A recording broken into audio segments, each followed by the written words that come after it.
Como les comenté hoy, la entrevista es la primera entrevista en realidad que voy a hacer en este canal de Toción Media Café, y quise comenzar con un compañero de estudios de café, de barismo. Él se llama Carlos Humberto González, tiene el mismo apellido, y él tiene una experiencia amplia en caficultura. Él es ingeniero agrónomo, además asesora varios proyectos de caficultura. Con él vamos a profundizar en 3 temas generales, que es la historia del café, la rentabilidad de este negocio y cuáles son los retos y oportunidades actualmente en torno a la caficultura. Entonces, sin más preámbulo, bienvenido, compañero Carlos. Iván, buenos días, gracias por la invitación y buenos días para todos. No, pues Carlos, a usted muchísimas gracias por atender esta invitación. Nos conocemos hace poco en realidad, pero en este tiempo me ha servido para darme cuenta de las capacidades profesionales en conocimiento que tiene sobre caficultura. Nos vamos con un poquito de historia. ¿Cómo es que Colombia llega a ser una potencia en café? Café de especialidad, en producción, ¿sí? En café suave, lavado, ¿sí? Teniendo en cuenta que el café no es una especie nativa, una especie que llegó, usted me va a decir en qué año llegó, porque yo la verdad ni me acuerdo, y de ahí en adelante se masificó y ahorita nos identificamos, y desde hace muchos años nos identificamos como un país cafetero. Pero cuéntenos, Carlos, cómo llegamos a este punto de ser potencia en café. Bueno, yo les voy a contar no solamente la historia en Colombia, sino un poquito la historia mundial alrededor del café, de una manera muy resumida.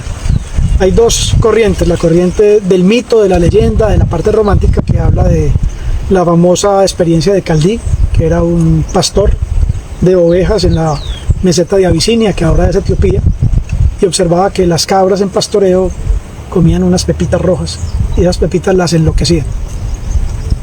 El hombre también las prueba y le lleva esas semillas a los monjes de su comunidad, los cuales las echan simplemente en agua, las ponen a calentar y se toman la infusión, y no le supo muy bien. Esos monjes, al tener un sabor amargo de esa bebida, lo tiran sobre una fogata y arranca el milagro del café. Arrancan esas frutas que fueron rechazadas por el primer método a tostarse, a quemarse, y arrancan a liberar unos aromas, unas fragancias diferentes a lo normal, y se dieron cuenta de que esa podría ser la primera opción de una bebida diferente. Eso sucedió en Etiopía, que hace parte del continente africano. En África se encuentra el sitio de origen del café. La planta de café pertenece a una familia botánica, que es la Rubiáceas. Y ese grupo botánico tiene su centro de origen en la meseta de Abisinia, en Etiopía. Y Caldí, que es el pastor que les estoy comentando, vivía en un sector que se llama Café. En el Valle del Café. Bueno, de ahí entonces hay parte de todos los idiomas, el idioma árabe, la cultura musulmana. Y terminamos con la ayuda de los italianos a definir la palabra café.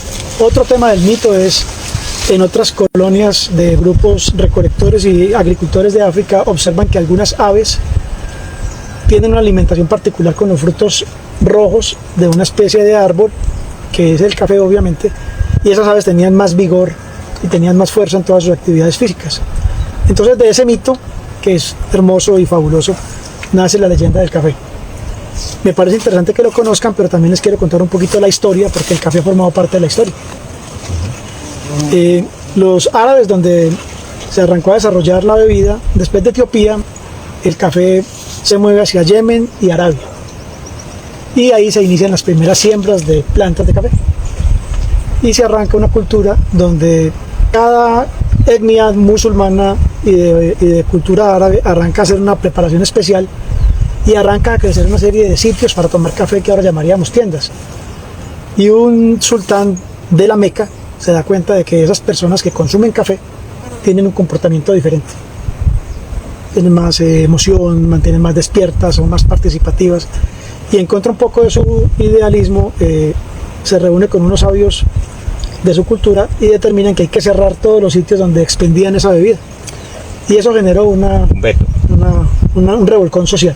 Ok. Un revolcón social que en menos de 10 años tuvo que levantar el sultán el veto y permitir nuevamente que se monten o se establezcan estos sitios, y rápidamente en la Meca se tienen más de 1000 sitios para vender café en ese momento.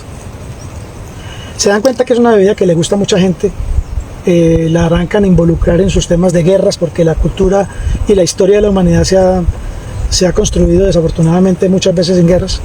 Entonces estos musulmanes a sus guerreros cogían los granos de café tostados, iniciando a quemarse, y los envolvían en una capa de grasa y le daban una dotación a sus guerreros para que fueran a batalla y tuvieran ese alimento como algo energizante, algo parecido a nuestra época a una dieta que busca energía, una bebida como un Red Bull, digámoslo así. Entonces arranca un tema de que genera una actividad, una excitación. Sí, porque está comprobado que no es energético, sino estimulante. Es una bebida estimulante. Es el Red Bull, pero estimula el sistema nervioso central, ¿no? Sí, señor. Entonces me preguntabas por años, te estoy contando que todo esto que te estoy contando está con base en historia, que cerca de 400 a 450 años antes de la era cristiana, o sea, estamos hablando de 2500 años, hay ya una datación o una síntesis histórica de que el café era usado como bebida. Una cultura milenaria. Pero los árabes siempre pensaban, entre Yemen y los árabes arrancaron a manipular el comercio de café, y se daban cuenta que si la semilla se cocinaba, se tostaba o se quemaba, esa planta de ahí no podría nacer, porque la semilla perdía su poder de germinación y no habría nueva generación de plantas. Entonces permitían únicamente la comercialización de grano cocido o de grano tostado. Okay. Y arranca un segundo actor en el negocio, ya damos un salto grande a 1450, donde arranca el comercio de los europeos con las culturas árabes y del norte de África, y los italianos y los holandeses arrancan a ver una oportunidad de negocio interesantísima en esa bebida milagrosa, y arrancan a ver cómo consiguen las semillas, porque la bebida es deliciosa, pero quieren saber de dónde sale. Y en medio de todo su tema comercial, legal o ilegal, arrancan algunos a tomar algunas semillas y a moverse por el mundo. Llega el café en 1650, en la época de un papa famoso en la historia, de Clemente VIII, y sus obispos y cardenales le hablan al oído y le dicen que está creciendo el auge por una bebida oscura que llamaban la bebida del diablo. Y él dice que quiere probar la bebida. Cuando la prueba se da cuenta y dice, esto es un manjar que no podemos permitir que solamente lo prueben los herejes. Y hace un ritual en la religión católica de ese momento, en 1650, y bautiza el café. Y permite que el café forma parte tanto le quita la maldad. Le quita la maldad. Ya no es la bebida del diablo, sino una bebida oscura, tanto para cristianos como musulmanes. En ese momento, ¿cómo se tomaba? Porque pues no existían los métodos de ahorita. Era una infusión, agua caliente y agregar granos. Lo molían algunos y otros lo echaban entero, y de esa infusión arrancaban a trabajar. Otros hacían era prácticamente quemar el café sobre unas pailas o sobre unos recipientes que pudieran soportar el calor. Se molía, y a esa partícula molida del grano le agregan el agua caliente. Algunas culturas todavía en África lo hacen así. Totalmente lo hacen así, y tenemos con molinos. Molino, pero ese manual, ¿no? Sí, como un pilón. Como un pilón es la palabra. Y hay temas y técnicas de preparación de café, como el café turco. Ajá. El café turco es una de esas expresiones que acabas de contar. De ahí de Clemente VIII, 1600 y algo, unos holandeses arrancan a experimentar y a cruzar el Atlántico y a intentar moverse en su tema mercantil, y también algunos europeos arrancan a mirar, y un médico alemán le arranca a hacer el primer reporte medicinal al café, donde dice que es una bebida oscura proveniente de un árbol que los musulmanes todos los días en la mañana lo toman, que es una bebida concentrada fuerte y que tiene poderes para trabajar todos los temas digestivos. Entonces arranca una serie de documentación histórica que me parece muy interesante también conocer la parte de la romántica y del mito. Más adelante, en 1650, Gustavo III, que es rey de Suecia, está viendo que hay una cultura de café importante, pero necesita tener una base científica. Entonces toma 2 presos que los iban a ejecutar, pero les da un indulto y hace una prueba científica con ellos, donde a cada uno de ellos le va a dar por mucho tiempo de su vida una taza diaria de café a uno y una taza diaria de té al otro. Y pone un comité médico a evaluar todos los días el comportamiento de los dos presos. Oh, sorpresa que se llevó, porque se le murieron primero todos los médicos de soporte y se murió el mismo Gustavo III antes de terminar la experiencia. Okay. La corte siguió dándole seguimiento a ese experimento y murió primero el consumidor de té y por último murió el consumidor de café. En ese momento no se sabía de tostión, no se manejaba grados de tostión, nada de eso. Moliendas. Y esa cultura, variedades. Todavía era muy incipiente el tema, y eso hizo que fue creciendo el hábito de tomar café. Y en Suecia, que es uno de los sectores, junto con la península escandinava, se sembró la semilla de consumidores de café. Actualmente es una de las regiones del mundo donde más consumo per cápita hay: Finlandia, Suecia, Dinamarca, Noruega. Y en Alemania también tuvo mucho crecimiento el café, tanto que en algún momento de su historia, en la Edad Media, tuvo mayor consumo del café que la cerveza.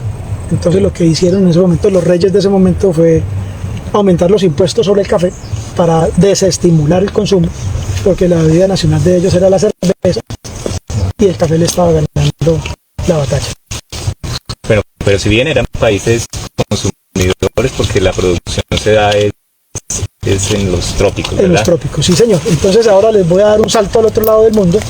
Los holandeses, los franceses y los ingleses van moviendo el café hacia América, y los españoles. Okay. Entonces pasó algo muy interesante que se llama el motín del té. El motín del té se ocurrió en Boston, donde el rey de su época, Inglaterra, le sube demasiado los aranceles y los impuestos al té, y los americanos de esa época tiran al mar cerca de, en precio de hoy, $5 millones en té al puerto de Boston, lo tiran al mar y rechazan el impuesto del rey y dicen que les devolvemos su té y la bebida nuestra es el café. Entonces es muy importante porque el café forma parte de la historia de la humanidad. Ya está en América, estamos hablando de Estados Unidos con el motín del té en Boston. Y finalmente, un personaje que se escucha mucho en la historia, George Washington, en toda su época de independencia, se reunía para redactar el manifiesto de independencia de Estados Unidos en los años 1780, 1980 y algo, que fue la independencia de Estados Unidos. Y está documentado que en Pensilvania, donde se originó todo ese estudio, las reuniones y las sesiones se hacían al lado de una taza de café. Entonces el café forma parte de la historia americana. Ya está comenzando a hacer calorcito. Ya está arrancando a calentar. Vámonos más para abajo. Entonces un marino francés pide unos días de vacaciones de licencia y se va para París. El marino francés estaba haciendo conquista en la zona del Caribe americano y se va para Francia y pide audiencia con el rey. Cuando entra a jardines de palacio, caminando por los jardines, ve una planta que le pareció muy exótica, y muy pronto, en la hora de la noche, vuelve a entrar al jardín y se roba una planta. Cuidado. Una planta que es un árbol de café. Esto pasa en vivo. Entonces se roba una planta de café, increíble. Él sabe que eso es prácticamente un acto de rebeldía, robar en el palacio del rey, y manda a diseñar una cápsula de vidrio especial con una entrada de aire, y se vuelve a alta mar a regresar a las islas del Caribe, volándose del rey obviamente, y con su planta de café. En ese viaje de Europa hacia las islas del Caribe le pasan muchas cosas. Es atacado por piratas de Turquía y de Túnez. Hay un motín interno en el barco porque uno de los marinos quiere robarle la planta de café, que la tiene en toda la superficie, en la parte alta del barco, la popa, la proa, no sé cómo se llamará la instalación donde va puesta la superficie del barco, donde le das luz, donde le puede intercambiar oxígeno, pero no le entra agua del mar porque está protegida la planta por una cápsula. Para mantener las condiciones, claro, de humedad, temperatura. Y porque hubiera sido más fácil transportar la semilla, ¿no? No, pero porque era imposible conseguir semillas. Era un mito conseguirlas porque los musulmanes y la cultura árabe no permitía eso. Okay. Y por alguna razón el rey de Francia tenía algunas plantas en su jardín. Y finalmente uno de los marinos se enfrenta a este oficial francés, y en la lucha, en la pelea, se cae la cápsula, se le rompe una rama a la planta de café, pero no muere, queda herida. De pronto el barco queda en alta mar sin viento y se queda a la deriva varios días, varios meses, varias semanas, y le toca internamente a toda la tripulación hacer un consumo muy restringido de agua, y a cada persona le dan una ración diaria de agua. Y este marino, líder y capitán de su barco, toma la decisión de compartir su agua, su dotación de agua, con la planta de café. Ya pasando épocas, como decimos, pasando aceite, logra llegar a puerto, a Martinica. ¿Dónde es? Martinica es una isla del Caribe, Ok. cerca de Jamaica, de todas las islas del Caribe, ingleses, francesas y holandesas. Y en Martinica se establece el primer cultivo de café en América. Estamos hablando de los años 1700. Y en 5 años pasó la población de un árbol que llegó a 19 millones de plantas. Y ahí arranca la colonización. Después los holandeses entran café a las Guyanas. Al lado de Venezuela tenemos 3 Guyanas, la holandesa, la francesa y la inglesa. En la holandesa, llegó por primera vez el café, y de ese sitio salta a Brasil, y en Brasil llega en 1710. Pues ya está en América. En América se le dan unas condiciones especiales, y eso es una parte de lo que les quiero contar. El café tiene unas condiciones especialísimas, aunque el sitio de origen es la meseta de Etiopía, de Abisinia, que está ubicada sobre la línea del Ecuador que le da la circunferencia a la Tierra. Tenemos 56 países en el mundo que somos productores de café, cerca de 25 millones de caficultores. Y en la línea del Ecuador tenemos unas condiciones idóneas, perfectas para que se desarrolle la planta de café. Por eso no está ni por encima del Ecuador ni por debajo del Ecuador, porque necesita unas condiciones muy especiales. La única zona que está por debajo del Ecuador con condiciones idóneas es Brasil. Porque Brasil tiene la zona cafetera atomizada por toda su extensión geográfica, pero inició en la parte sur, en la zona de Sao Paulo, Mato Grosso y Minas Gerais. De 1710 arranca el café a establecerse, a domesticarse, digámoslo así, en Brasil, y algunas mutaciones genéticas por buenas condiciones de clima arrancan a desarrollar nuevas variedades como el caturro. El caturro es una mutación genética natural que apareció en Brasil, y ese es un árbol que prácticamente es el inicio de la caficultura en Colombia, porque ese árbol entra por los lados de Santanderes, norte de Santanderes y Boyacá a Colombia, cerca de los 1750 más o menos. Este es caturro, ¿no? Este es caturro, estamos detrás. Variedad caturro. Estamos en este lote que es variedad caturro. Que de ahí se derivaron muchas líneas, otras variedades que llaman, exactamente, ¿no? Y para Colombia la variedad caturro es como la madre de nuestro café. Porque de ahí se derivaron qué especies regionales. ¿Qué variedades regionales? La variedad Colombia, la variedad Colombia, que fue diseñada por Semicafé. La variedad caturro es una variedad extraordinaria en taza, pero es muy sensible a una enfermedad que es muy fuerte, que se llama la roya del café. Y a partir de la variedad del caturro sensible y la afecta a la variedad del café, nacen nuevas líneas, nuevos cruces de mejoramiento genético que tienen una resistencia mayor a la roya, como la variedad Colombia. Y de esa variedad Colombia, que es la madre de la renovación genética en Colombia, arranca un mejoramiento, y ahora vamos en Semicafé 1. Entonces, variedad Colombia, variedad Supremo, variedad Castillo regionales, y ahora estamos en Semicafé 1. Bueno, ahí es importante, Carlos, que la gente sepa que hay 2 grupos grandes de cafés, ¿sí? Unos que son muy resistentes a plagas y enfermedades, pero la taza no es tan agradable. Sí. Y por el otro lado es lo contrario, los arábigos que son cafés menos resistentes a plagas y enfermedades, pero con una taza, con unos sabores mucho más agradables, ¿sí? Pero sí. Me surge esta pregunta: ¿por qué Brasil escoge plantar variedades robustas, muy resistentes a plagas, pero con baja calidad de taza, y Colombia decide irse por el lado de las líneas de los arábicos, Carlos? Qué bueno. La concentración de cafeína que tienen esas 2 líneas, la que se llama robusta, que es una de las líneas más establecidas, sembradas y producidas en Brasil, es una línea muy rústica, soporta mejor temas de clima, suelos de baja a media fertilidad, climas extremos. y muy alta concentración de cafeína. Un café fuerte, es un café fuerte. Que en realidad son las canéforas, ¿no? Dentro de las robustas hay canéforas y otras líneas. Okay. Pero básicamente, como lo mencionabas ahora, hay dos grandes grupos, que son los cafés amargos o robustas y los cafés suaves, que son de la línea arábica. Que es el café que mucha gente piensa que así debe ser el café, ¿no? Amargo y negro. Esa es una cultura de personas de mucha tradición en tomar la bebida y crecieron con esa forma de tomar café. No es que sea buena ni sea mala. En su momento era la línea que más se consume. El café amargo es la base del café mundial.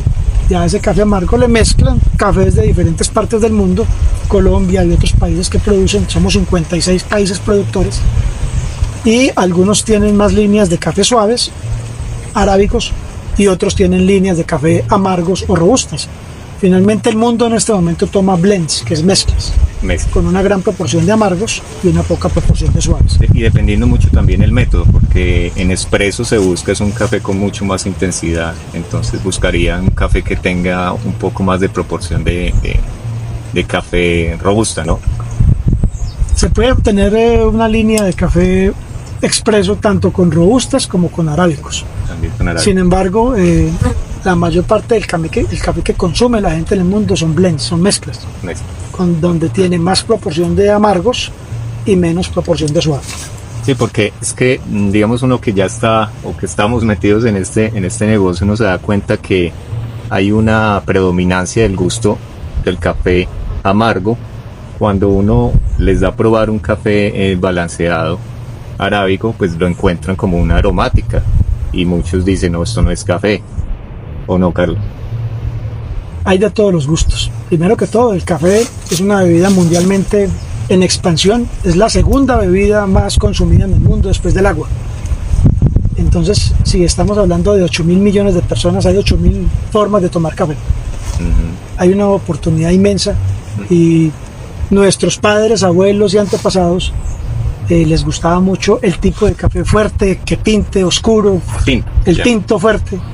Y ahora vemos generaciones de corta edad con la experiencia de cafés diferentes, saborizados, infusionados, helados, con crema, sin crema, con licor, sin licor. O sea que el consumo está por descubrir, está por crecer.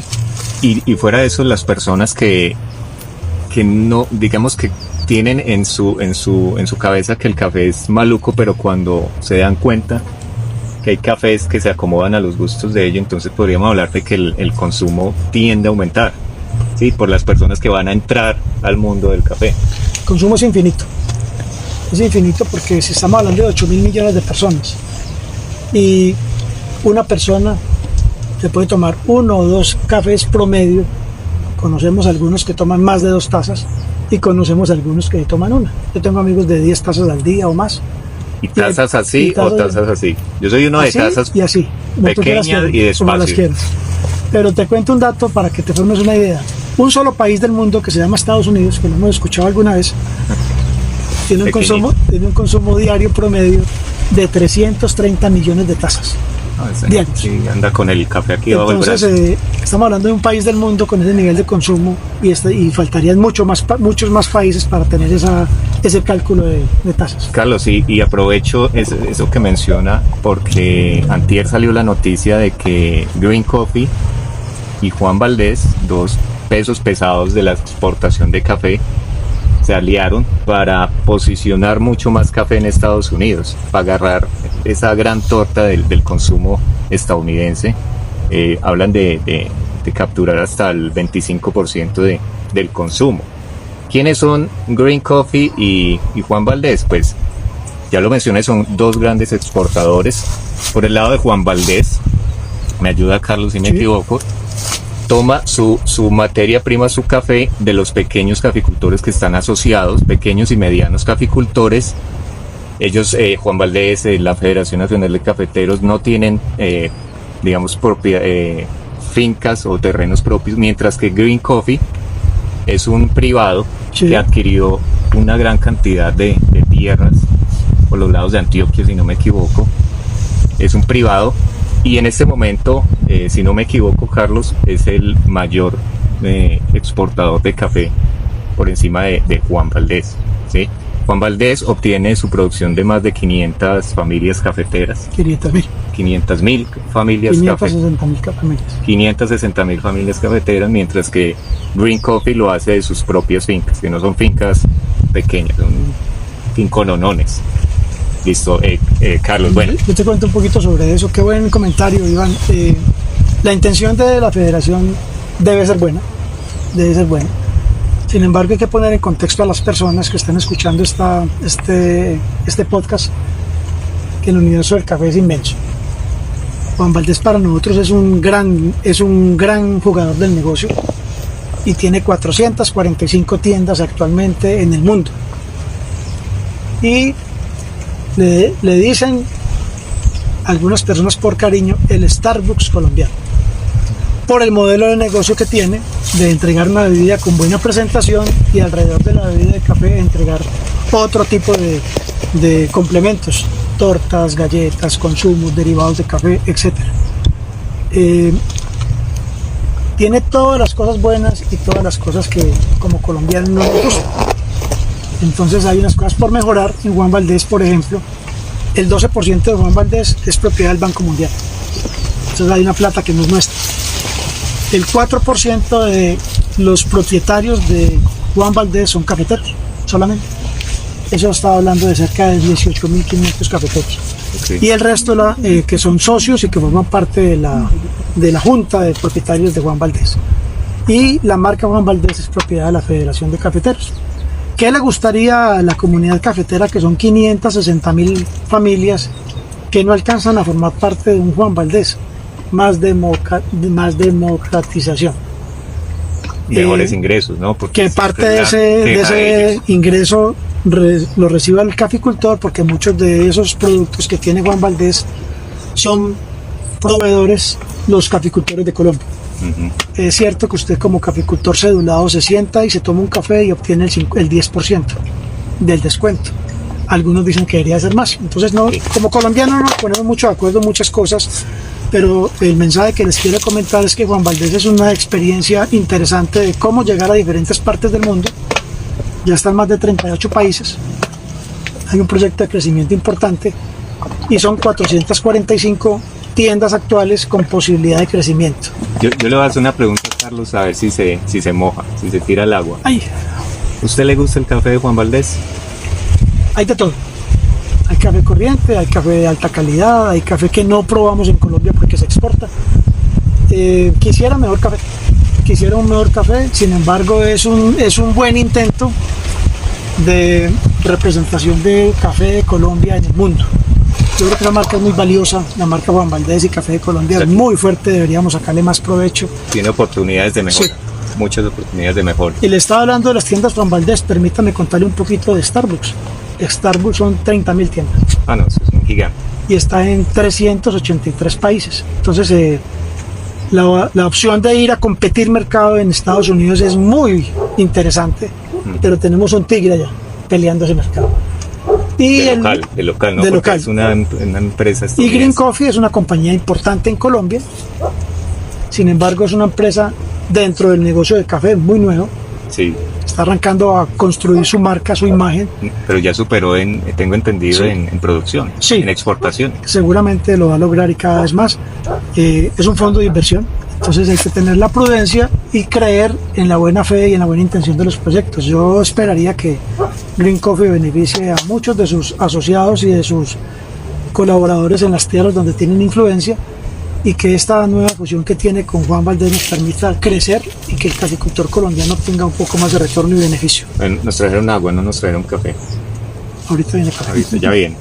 Es que está haciendo calorcito. Cuando comenzamos la transmisión estaba fresco, pero ahorita está haciendo solecito. Me faltó contarle una cosa de la historia. Cuente, que yo creo que es importante que la conozcamos. Cuéntela. Cuando entra el café a Colombia por los lados de Santanderes, tanto norte de Santander como Santander, en ese lado oriental de Colombia arrancaron las primeras haciendas cafeteras. Estoy hablando de los años 1820 a 30. Recuerde que Colombia es una república joven. Nos liberamos en 1819. Estoy hablando de 1820 en adelante, recién convertida nuestra tierra en República de Colombia. Un sacerdote jesuita, se llamó Francisco Romero, era el párroco de una provincia santandereana que se llama Salazar de las Palmas. Y en esa zona los creyentes de su comunidad, cuando iban a pedir el sacramento de la confesión, la penitencia que les ponía el padre Francisco, o Pacho Romero, como se llamaba, les decía: siembren estas semillas de café.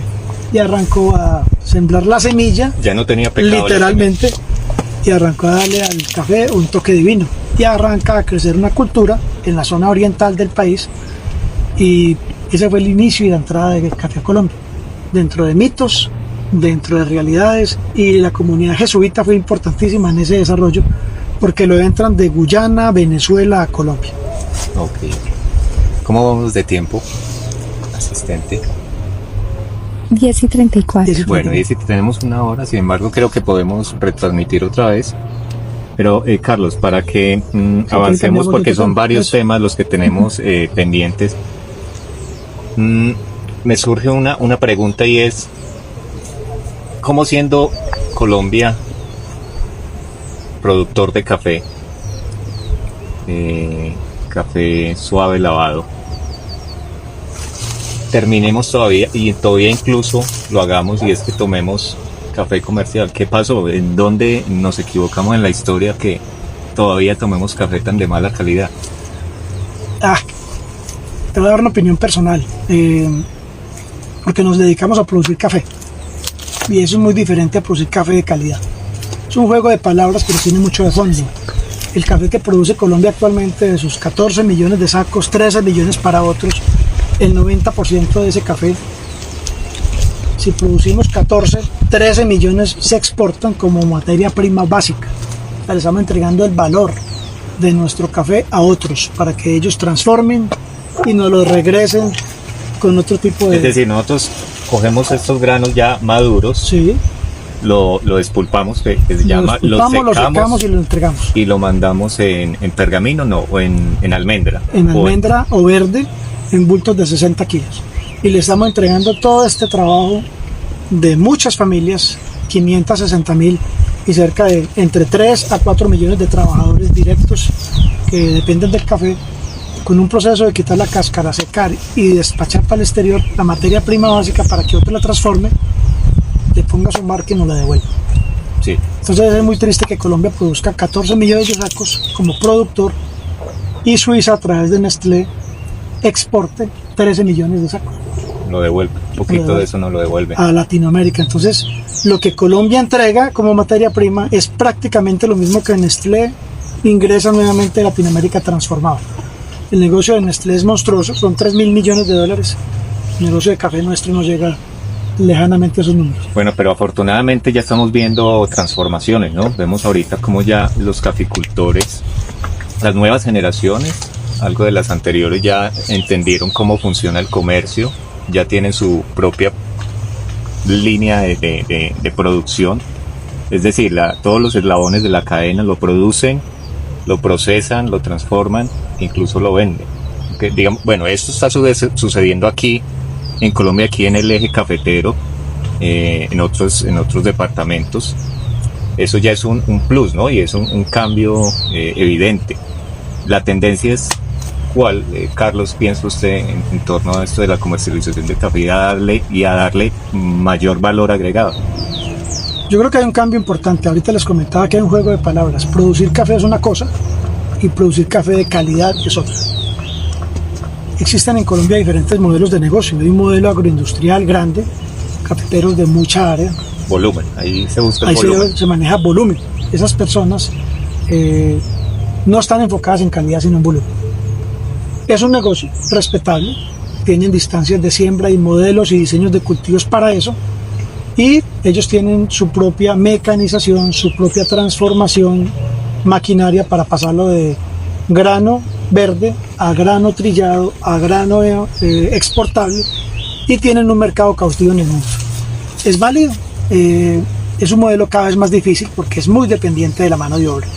Algunas zonas del país tienen problemas de relevo generacional y de mano de obra disponible. Para la recolección. Para todas las labores. Para todas. Porque el café es un cultivo que depende mucho de la mano de obra y de trabajos manuales. En Colombia, ¿no? Por Sí, su topografía. por la Aquí es topografía. importante mencionar que, a diferencia de Brasil, en Brasil las tierras son planas, entonces se pueden mecanizar, mientras que Colombia es una topografía quebrada, ¿sí? Que por eso fue que es que el café siempre ha estado ligado a la movilización a través de mulas, luego a través del Willys, ¿no? Que el Willys es un icono, Es un símbolo es nuestro. un símbolo relacionado también a... Es la mula cafetera es la mula motorizada. cafetera. Yo te complemento el tema. Brasil tiene una parte importante de tierras planas mecanizables, pero también tiene tierras onduladas mecanizables. Incansable. Entonces eso hace que su ventaja competitiva y el costo de producción es mucho más bajo que el nuestro. El segundo modelo de negocio que hay en Colombia es fincas medianas, donde esas fincas pueden arrancar a tener diferentes formas de entregar el café al mercado.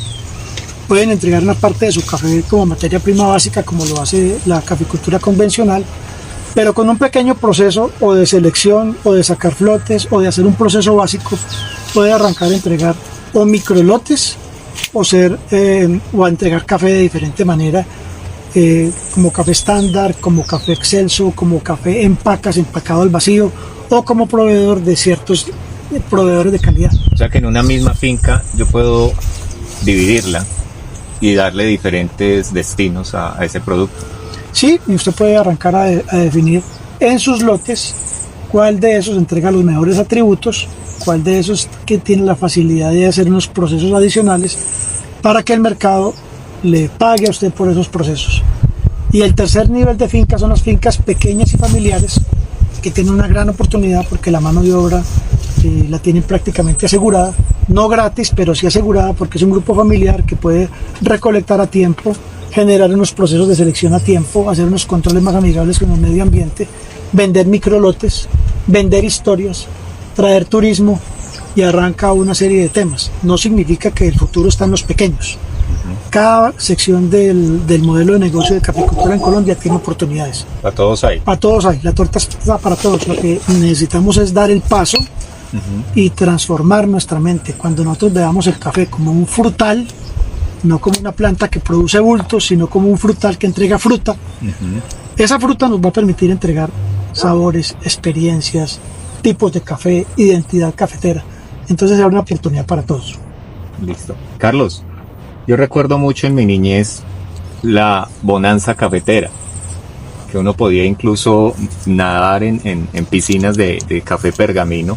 No había ni dónde meterlo, lo metían en la sala, en las piezas de la casa, lo que llamaron bonanza cafetera. Bonanza.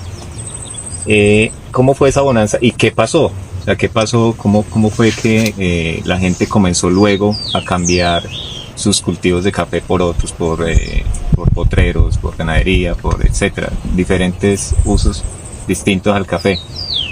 Usted vivió esa época plena, me imagino. Estaban haciendo. No creo. No. Estamos hablando de la época de los 70s. En los 70 sucedió un fenómeno muy importante que fue la bonanza cafetera para Colombia. Y en ese momento fue la tormenta perfecta. Brasil era el dueño del 75% del mercado mundial de café y tenía gran parte de su área cafetera reunida en la zona sur del país de Brasil. En ese sector que se llama Minas Gerais y Mato Grosso, cerca a Sao Paulo, la influencia de los climas polares generó unas heladas y gran parte de esas tierras se perdieron en café para ese momento de la vida. Estoy hablando de 1970, 1970 y algo.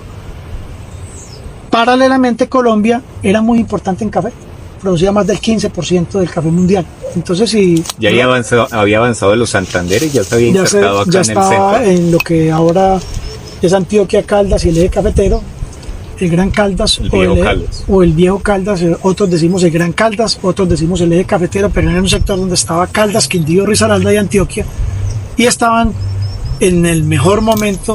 El país tenía otras condiciones políticas, culturales y de infraestructura. Teníamos la línea de tren funcionando, Los trenes. teníamos una Colombia apenas en fortalecimiento de su infraestructura vial, y el café era el segundo o tercer producto en la línea de exportación, era muy importante. Ahora es el número 15. Entonces se le dieron varias cosas al país. Primero, el mayor productor con el 75% se le dañan sus áreas productivas. Y nosotros, con el 15% del área muy importante, tenemos todo el café para entregar. Y lo tercero, fueron varios años. Entonces los colombianos cafeteros de esa época pudieron vender por muy buena época y por muy buen tiempo, a muy buen precio su café. Eso hizo invertir nuevamente a Colombia en las vías que tenemos ahora. Estamos hablando del 2024 y son las mismas vías de la época de los 70, simplemente que en algunas zonas la ampliaron de 2 a 3 carriles, le colocaron 1 o 2 peajes más o hicieron 1 o 2 viaductos más, pero el país no ha hecho más vías nuevas a partir de esa época. ¿La federación nació paralelo al boom del café o fue muchos años después? La federación nació en 1927. Incluso estamos a 3 años de cumplir 100 años. 100 años. Y como caficultura en Colombia, estamos hablando de que la caficultura, estábamos diciendo que entre 1820 y 1825 entró a Colombia. Estamos hablando de una caficultura muy joven de 200 años. Entonces nosotros como país cafetero somos un país joven. Para aprender mucho, estamos cada vez aprendiendo más de café. No creo que las épocas pasadas fueron mejores. Yo creo que tenemos un universo muy importante, una gran oportunidad. Desde ese momento de bonanza a hoy no hemos tenido más bonanzas. Hemos tenido épocas de buen precio, pero épocas cortas. La bonanza cafetera que les comento fue una bonanza que tuvo duración en el tiempo, cantidad de café para vender, dinero para toda la cultura cafetera, y el gobierno también aprovechó y arrancaron la inversión de la infraestructura en Colombia.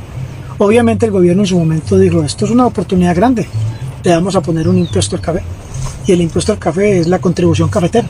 Cada uno de los cafeteros que vendemos café y el país saca ese café al exterior, recuerde que de los 14 millones mínimo 13 salen al exterior, 13 millones, por cada bulto de café, por cada libra de café que sale al exterior, hay un impuesto de 10 centavos de dólar. Se llama la contribución cafetera. Incluso para pequeñas producciones, para pequeñas exportaciones también se para cobra. Todo, cualquier libra de café que salga del país tiene un impuesto. La contribución cafetera. Entonces eso genera un tema donde decimos ahora si la cultura cafetera aportó tanto a este país y a veces pasamos momentos difíciles, es bueno que recuerde la generación que no tuvo esa oportunidad de conocerla, que el café fue el motor de la economía colombiana, es un jugador importante actual. No somos ni el primero ni el segundo producto en exportación porque nos convertimos en un país que pasó de la agricultura a la extracción. Somos un país que saca todo lo que está ahí debajo del suelo, carbón, petróleo y gas, sin ningún tipo de transformación se lo vendemos a otro. Nosotros ya con el café somos un país que tenemos en el café más o menos el puesto 15 en el nivel de exportación. Es muy importante. Podremos llegar a tener un mejor puesto cuando le demos al café de especialidad, café de valor. Okay. Le entreguemos una oferta, le entreguemos un proceso, le entreguemos algo más que la materia prima básica. Listo, Carlos. Yo escuchaba y leía hace no mucho que el eje cafetero, que fue, digamos, una potencia, en algún momento ya no lo es, porque surgieron otros departamentos con mayor producción de café. ¿Es esto cierto? Yo no lo vería de esa manera, como lo comentas así, yo lo vería de otra manera. El negocio de café se ha ido apretando.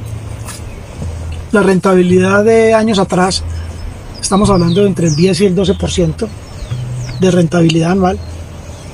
No hay que tener mucho estudio para tener un entendimiento claro del tema. Producir una arroba de café según los estándares de costos de muchas fincas que nos referenciamos, estamos hablando de 150 a 155 mil pesos el valor de producir una arroba de café estándar. Y el precio del café ayer, 10 de mayo, es de 1,5 millones. O sea que 150.000. Entonces, en resumen, vale producirlo 155.000 y vale venderlo 150.000. Entonces es un negocio en algunos momentos muy ajustado con tendencia a la baja, muy ajustado plano o muy ajustado con una leve utilidad. No hablamos del 12% ya, estamos hablando entre el 5 y el 6%. Sí seguimos pensando en café básico, en café convencional. Por eso el hecho de que cada finca del país, de las 560.000 familias cafeteras, si cada cafetero piensa en cómo producir café de calidad. Esa palabra es muy importante. Podemos pasar internamente a vender café de 150.000 pesos promedio a un valor superior, que le entregue a ese caficultor y a esa empresa cafetera un ingreso. Adicional a eso, algunos de esos cafeteros pueden pensar en transformar su café. Ejemplo, tener su marca, ser proveedores de tiendas de café, ser proveedores de negocios de café en microlotes, asociarnos. Nosotros como cafeteros aparentemente somos muy asociativos, pero somos muy individuales. Okay. Cada finca de café quiere tener su beneficiadero, su secadero, su silo, todo él solito. Y si el mismo dueño tiene 4 o 5 fincas, en cada finca quiere tener la infraestructura para la finca. Entonces en economía de escala eso es muy ineficiente.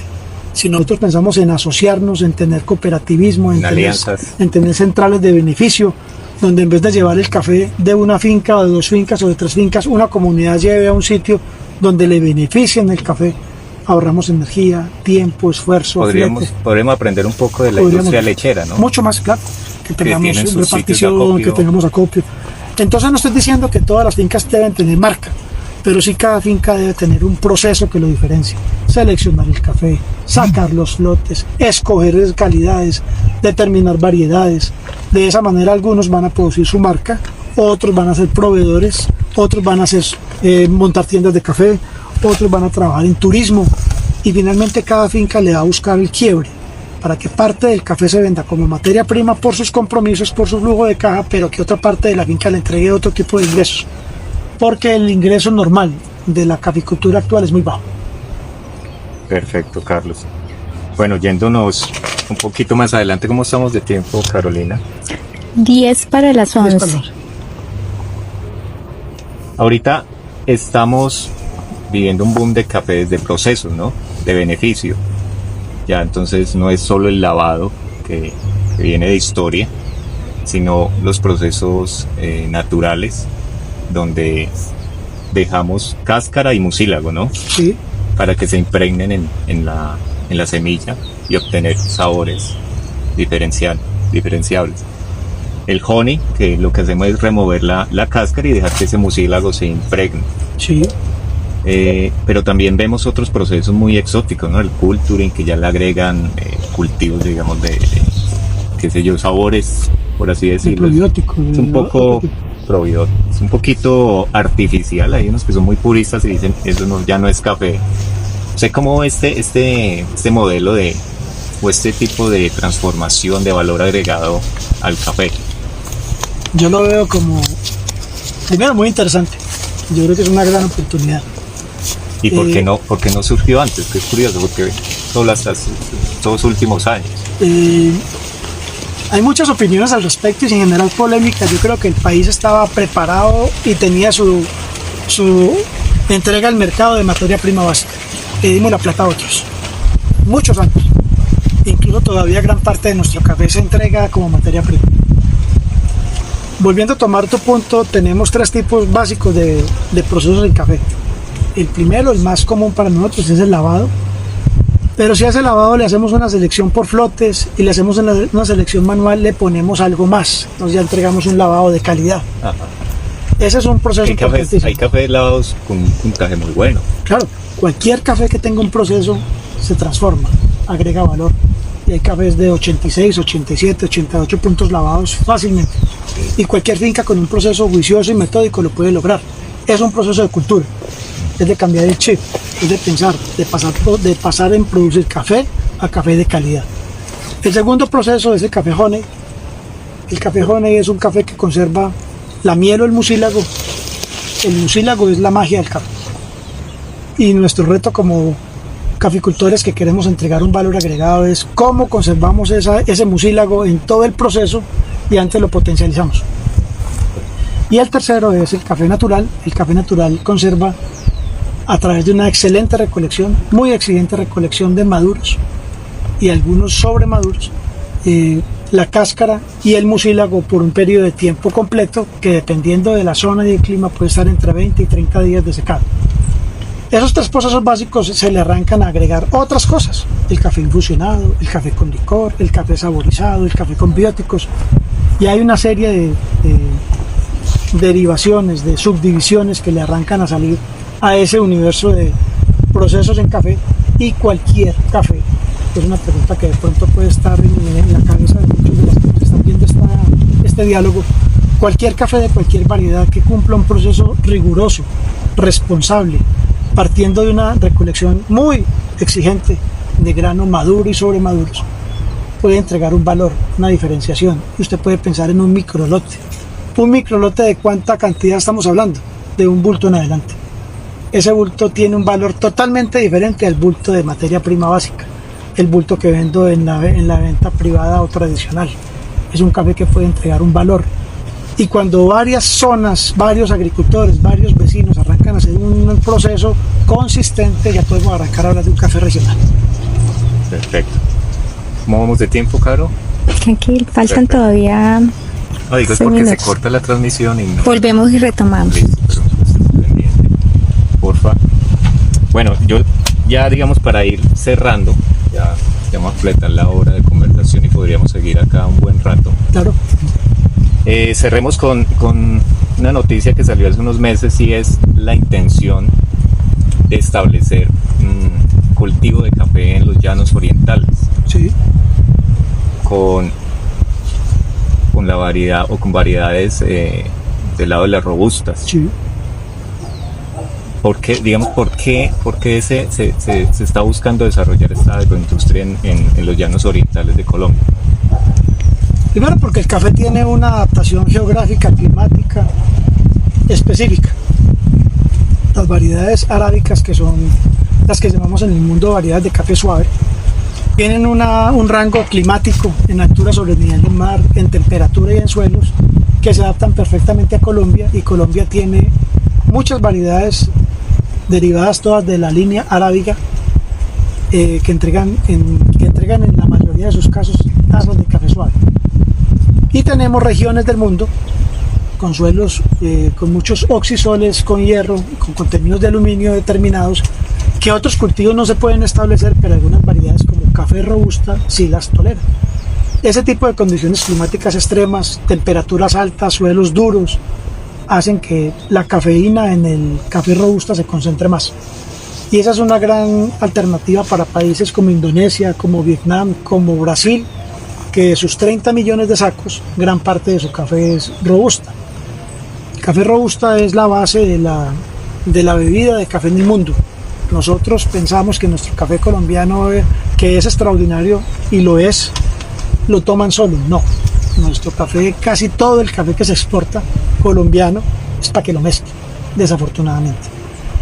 ¿Cuándo se toma el café de origen colombiano? Cuando caficultores individuales o asociados exportan su café directamente como microlotes o como café ya listo, tostado, para que un consumidor final lo abra y se lo tome.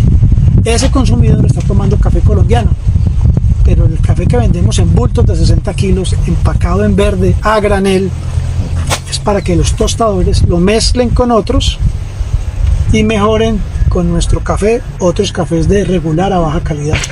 Entonces, eso seguramente es lo que busca parte del negocio de inversionistas y de propietarios de tierras en esas zonas de los llanos orientales, donde la única opción para producir café es el café que se adapte a ese suelo, a ese clima, a ese microclima, y son cafés robustos los malos. ¿Qué tenemos de temor?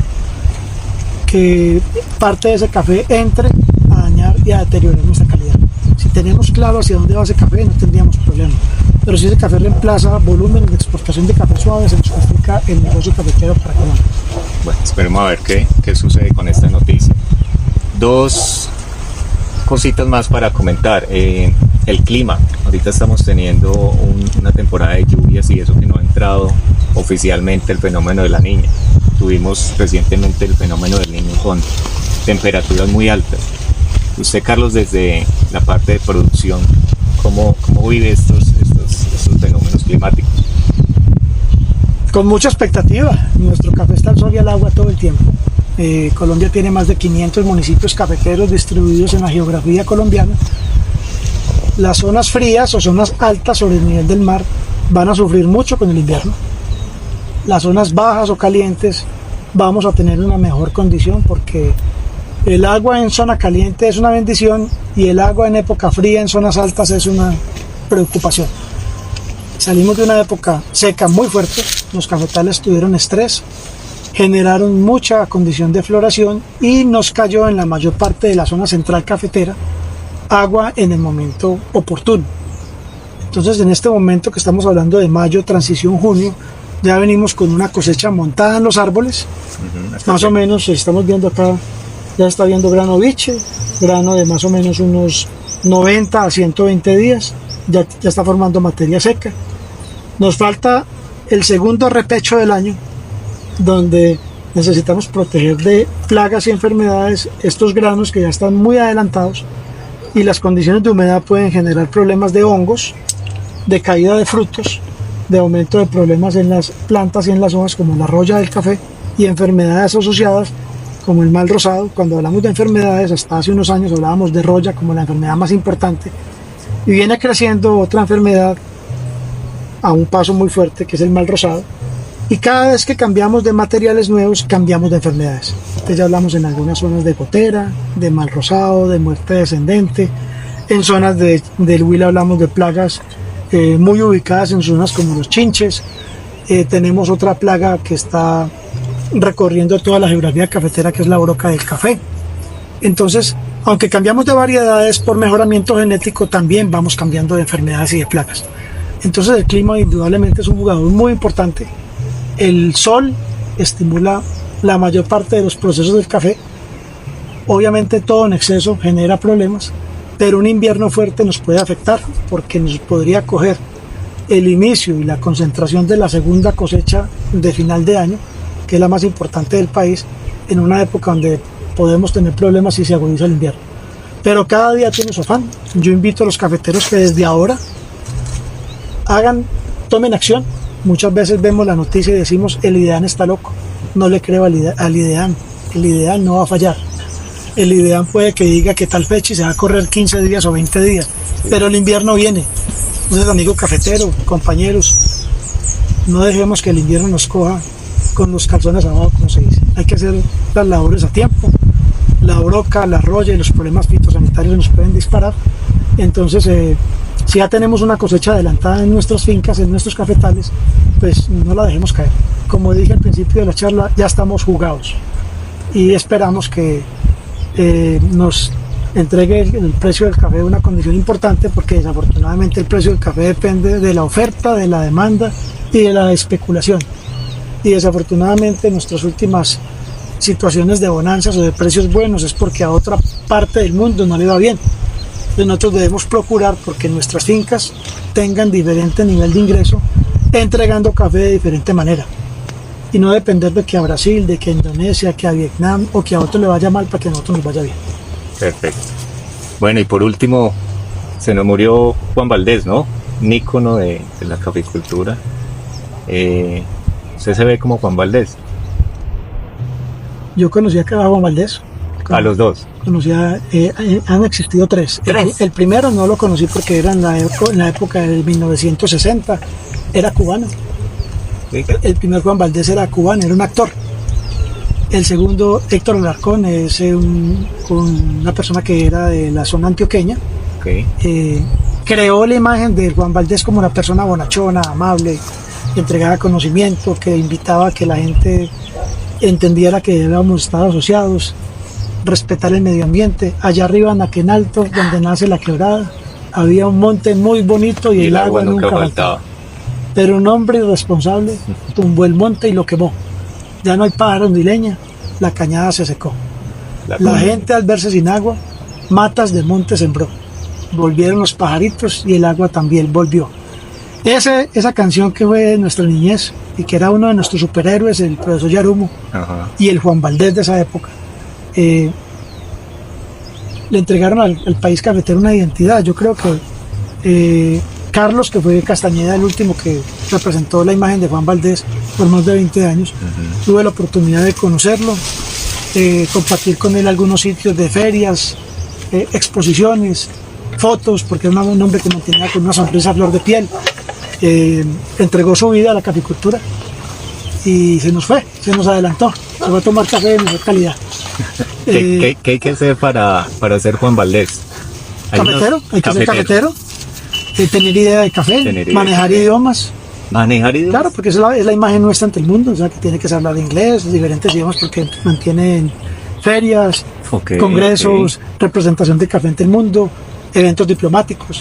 Entonces, una persona con disponibilidad de tiempo, que sea cafetero, que sea cedulado, que produzca café, que tenga intención de darle al mundo cada vez la mejor imagen del café de Colombia. Y Juan Valdez, cada uno de los cafeteros tiene un poquito de Juan Valdez. Es una marca muy reconocida, es una imagen muy valiosa para nosotros que debe continuar. Y bueno, se nos adelantó Carlos, pero vendrá una persona que también tome esas banderas y siga adelante. Esperemos a ver quién es el próximo Juan Valdez. Y por último, nos llegó el cafecito. Eso, muchas gracias. Café de acá, ¿no? Umbras. ¿Qué Umbras? Café Umbras. Es un café. Háblenos de este café rápidamente, Carlos. Primero, es un café hecho con mucha pasión y con mucho amor. Es un café que lleva 10 años como marca. Estamos buscando diferenciarnos, entregar una experiencia e invitar a muchas personas a que tengan la oportunidad de tomar un café de calidad. Yo invito a todas las personas que están escuchando este audio y que puedan compartir y replicar, de tener la experiencia de tomar un buen café. Cuando ustedes toman un buen café y conocen que detrás de una taza de café hay un grupo de personas que hacen las cosas de la mejor manera posible para que usted lo disfrute, van a valorar mucho este tipo de esfuerzo y van a invitar a que otras personas consuman. Esta es una opción de las que les comentaba para que la caficultura tenga una línea alternativa y no depender únicamente de vender café corriente. Cuando queremos vender café especial, café con un proceso, café con una diferenciación, arrancamos a mandar una tendencia. Muchas personas tienen sus marcas. Yo los invito a que las muestren más, participen en ferias, vayan y repartan café. Montes en el tema de estudio, el SENA tiene fabulosos estudios, preparaciones, el comité de cafeteros. Tomar café de buena calidad es una maravilla, es una experiencia, es una forma de compartir y disfrutar la compañía, los amigos, de hacer negocios. Entonces nosotros le apuntamos a eso, a un café de calidad que nos diferencia y le entrega al mundo una imagen diferente de nuestro café a Colombia. Tenemos una serie de sellos que respaldan la calidad de este café, que cumple 10 años como marca, como les digo. Tenemos el sello de Café de Colombia, que nos identifica con buenas prácticas agrícolas. Tenemos un sello que se llama Origen Colombia, que determina que esta variedad incluida en este empaque pertenece a las de café suave colombiano, que identifica el café de nuestro país ante el mundo. Tenemos el sello del Paisaje Cultural Cafetero, donde la UNESCO premió a 47 municipios de Caldas, Quindío, Risaralda y Norte del Valle por su cultura cafetera, por su amor al café y por la tradición que tiene esta bebida y este cultivo en la región. Y finalmente obtuvimos, con mucho trabajo y con mucho esfuerzo y con mucho cariño, el sello de identidad geográfica protegida, que le permite a esta marca y a muchas marcas entrar a la Comunidad Europea. Entonces aquí hay una serie de trabajos que representan esfuerzo, amor, pasión. Y más que esta marca, los quiero invitar a que los cafeteros que están pensando en tener su marca le permitan a otras personas la experiencia de probar un café de calidad. Cuando pasemos de producir café a tener café de calidad, estamos dando un paso diferenciado. Listo, Carlos. Y por último, variedad de café y método de preparación favorito de Carlos Humberto González. Como los técnicos de fútbol, depende. Entonces la respuesta es la mejor variedad de la que a usted le gusta. ¿Y cuál es la suya, Carlos? A mí me gusta el café, como tal. Y el café que tiene un proceso responsable, con amor, con limpieza y con trazabilidad. Ese proceso siempre le va a entregar a usted una experiencia en la bebida única. ¿Y eso también aplica para el método, cualquier método, No, o tiene alguno en especial? Cuando tengas la variedad definida, con un proceso hecho con calidad y con juicio, el maestro catador, que tiene esa habilidad de convertir ese grano en la mejor bebida, te va a asesorar, te va a acompañar y te va a decir: tu café funciona mejor en un método filtrado, en un método de extracción, en un método de infusión, en un espresso, en un cappuccino, en un mocha, diferente tipo de preparación. Entonces el punto de partida es: cualquier variedad de café con un proceso responsable entrega una taza diferenciada. Ese maestro catador te puede asesorar, y es muy importante apoyarse en las personas expertas, en los laboratorios, en las tostiones, que nos pueden servir para tomar la mejor decisión de convertir tu café en la mejor bebida. Perfecto. Pero bueno, Carlos se levanta en la mañana y ¿cuál es el método que utiliza para preparar café? Yo me levanto y media hora después de levantarme, tomo mi primer café, lo hago por cafetera con filtro. Y el café lo tuesto al momento de la preparación, tuesto 10 gramos de café, muelo, 10 gramos de café y tomo una taza aproximadamente de este tamaño, donde me tomo el café y en menos de media hora consumo el café que preparé. Si quiero más, vuelvo a preparar. Entonces la idea es que ustedes se tomen el café muy fresco, cuantas veces el día lo soporte, y hasta las 5 o máximo 6 de la tarde paren el café para que su cuerpo tenga el poder de recuperación, de descanso, se active la hormona del descanso, tengan un sueño placentero, el café les genere todo el tema de relajación, tema digestivo. A uno nos toca un poquito antes. Sí, al mediodía por ahí. Perfecto. Y cada cuerpo es diferente. No tome café recalentado. Eso sí es clave. Y al otro día se levanta y vuelve a tener el hábito de tomar una experiencia nueva. El café es una experiencia, más que una vida, es una experiencia. Exacto. Entonces yo me tomo unas 8 o 10 tazas al día, bien distribuidas. Bueno, eso es bastante. Y le saco el gusto a la primera como a la última. Listo, Carlos, muchísimas gracias por acompañarnos hoy, por brindarnos mucho de su experiencia en la caficultura. Pues nada, a ustedes que nos acompañaron, muchísimas gracias y salud, Carlos. Saludos a ustedes, muchas gracias Iván y a todos ustedes por la compañía. Hasta la próxima, compañeros. Que disfruten un café de alta calidad.